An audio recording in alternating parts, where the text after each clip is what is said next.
میں یہ اعلان کرتا ہوں کہ ہمارا کسی عادت کے ساتھ کوئی قطعی طور پر کوئی اختلاف نہیں ہے۔ ابھی جب ہم نے یہ پروگرام رکھا، جو لوگ جماعت اہل سنت کے گروپ میں ہیں، میں نے واضح پیغام دیا تھا کہ ہمارا کسی کے ساتھ کوئی اختلاف نہیں۔ ہم سادات کرام، علماء کرام، علماء کرام کی جوتیاں سیدھی کرنے میں بھی فخر سمجھتے ہیں۔ یہ جو عہدے ہیں یہ کچھ بھی نہیں، اصل انسان کی نیت ہے، کام کرنے کا طریقہ ہے۔ پچھلے چند ماہ میں آپ نے دیکھ لیا کہ ہماری گروپ بندی سے، ہمارے آپس کے اختلافات سے ہمیں کیا نقصان ہوا۔ سادات کرام کے گھروں میں پولیس داخل ہوئی، علماء کرام کے گھروں کے دروازے توڑے گئے۔ یہ کیوں ہوا؟ اس لیے ہوا کہ ہم متحد نہیں تھے، ہم اکٹھے نہیں تھے، ہمارے پاس کوئی پریس وائس نہیں تھا۔ اگر ہم اہل سنت کے لوگ اکٹھے ہو جائیں، سیدھا بنائی ہوئی دیوار بن جائیں، تو کسی کو، کسی دھیریے کو ہم نے گھسنے کی ضرورت نہیں ہوگی۔ اور جو ہماری طرف، جو ہمارے علماء کرام کی طرف، جو سادات خاندان کی طرف ہاتھ اٹھائے گا تو پھر ہم وہ ہاتھ توڑنا بھی جانتے ہیں۔ لیکن بات کیا ہے؟ اختلافات۔ جہاں تک عہدے کا تعلق ہے، میں 3 سال تک جماعت اہل سنت کا نازنیادہ رہا ہوں، اور ہماری جماعت اہل سنت کی جو کارکردگی، کارگزاری ہے، ہمارے مرکز میں بھی سراہی ہے۔ ابھی پچھلے دنوں ڈسٹرکٹ بہاولپور میں تقریب حلف برداری تھی، سید محمد سعید کاظمی شاہ صاحب وہاں پر مہمان خصوصی تھے۔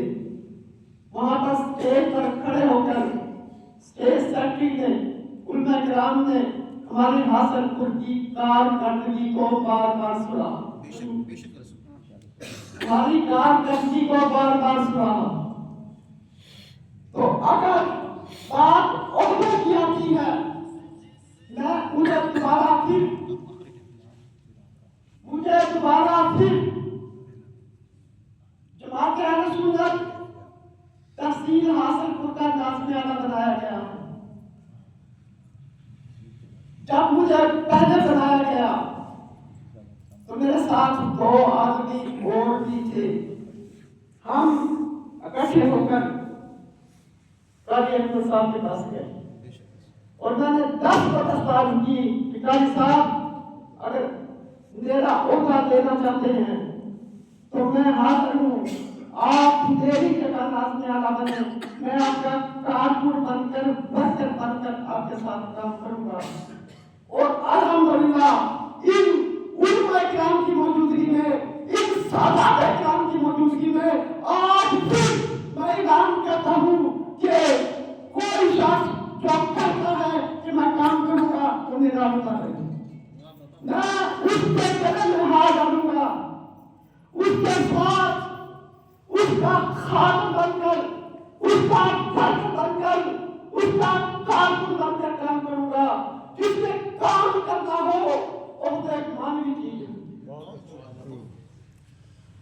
تو میں کیونکہ ٹائم تھوڑا ہے اور ہنگام زیادہ ہے، تو اگر کوئی دوست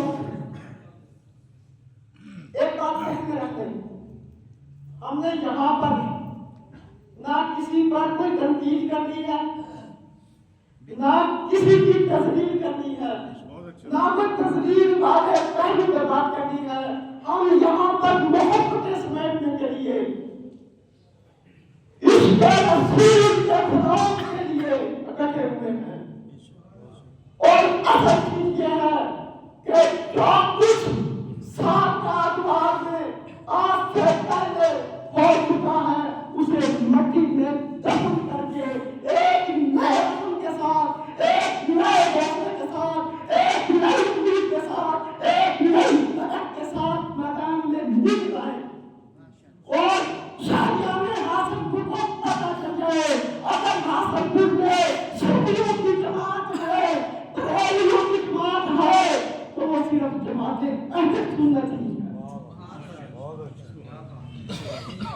نعرہ تکبیر، نعرہ رسالت، نعرہ حیدری۔ اگر کوئی بعد میں باتیں کرے کہ یہ بھی سیاسی بیان ہے، یہ سیاست ہے، رب کعبہ کی قسم ہم مخلص ہو کر نکلے ہیں۔ میں پھر کہتا ہوں، میں خدا اور اس کے رسول کو، میں صحابہ کرام رضوان اللہ علیہم کو پورا بتا کر کہتا ہوں، ہم سیاست کو پاؤں کی ٹھوکر پر مارتے ہیں، سیاست پر دعوت دیتے ہیں۔ ہم نکلے ہیں تو ان علماء کے تحفظ کے لیے، ان مساجد اور مدارس کے تحفظ کے لیے نکلے ہیں۔ اب کوئی دروازہ کسی عالم کا نہیں ٹوٹے گا، اب تو بھی کسی سیشن میں کھیت نہیں جائے گی، اگر جائے گی تو پھر ان احباب اہل سنت کو سلام کر جائے گی۔ میں آج بھی بھرے مسئلے میں جو پیش کرتا ہے کہ ہمیں یہ اعتراض ہے تو میں ان کے پاؤں پکڑنے کو بھی تیار ہوں، میں ان کے پاؤں پکڑ کر معافی کا فیصلہ ہوں، صرف ہدایت رسولت کے لیے، بقائے رسولت کے لیے، ان بات کی عزت نفس کو بحال کرنے کے لیے۔ اور اب یہ پاکستان پہنچا ہے کہ سیدھا پرائی دیوار بن جاؤ، متحد ہو جاؤ، اپنی انا کو دفن کر دو۔ یہی سیرت مصطفیٰ ہے۔ ایک بار معافی بات کر کے بات ختم کروں گا۔ ایک بار حضرت امام حسن اور حضرت امام حسین نے کسی بات پر آپس میں کوئی مسئلہ بن گیا، دونوں بھائیوں کی بول چال بند ہو گئی۔ ایک دن گزر گیا، دوسرا دن شروع ہو گیا، عصر کا وقت ہوا، حضرت امام حسین نے اپنے خادم کو بلایا اور اس سے کہا کہ بھائی حسن کے نام یہ خط لکھو۔ آپ نے لکھوایا، کیا بھائی جان، کیا تم نے مولانا رسول اللہ صلی اللہ علیہ وسلم کا فرمان نہیں سنا کہ مسلمان بھائی آپس میں 2 دن سے زیادہ ناراض نہیں رہ سکتے، اور جو مسلمان اپنے دوسرے بھائی کو آگے بڑھ کر منا لے، سینے سے لگا لے، وہ اپنے اس بھائی سے پہلے جنت میں جائے گا۔